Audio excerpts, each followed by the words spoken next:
In this video, I want to show you how you can service your engine by yourself. The first thing to do is to drain the oil. Look for a container, remove the drainage plug at the sump, then remove the engine oil. Then you go to your fuel filter. This is the fuel filter. Remove the fuel filter, replace the fuel filter. Then you go to your air filter. Your air filter is not always being replaced every time you service your engine. Rather, you can just blow it up. You can use air to blow it up. Then you go, this is the upper side where you're going to put your oil.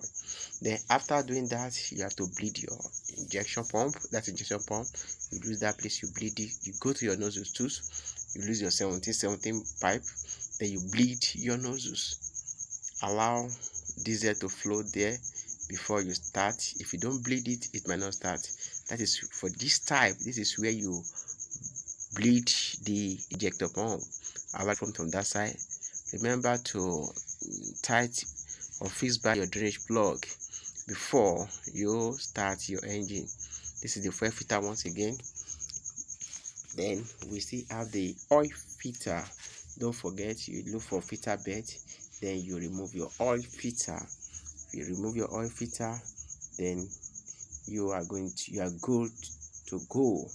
That is a simple way on how to.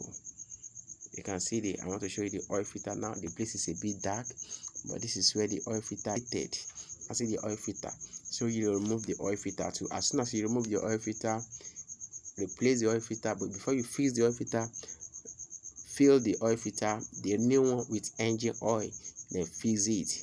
This is the manual lift pump. I also service it. I remove it because it has a filter inside it too, so I remove it to clean it up before I start. Thank you.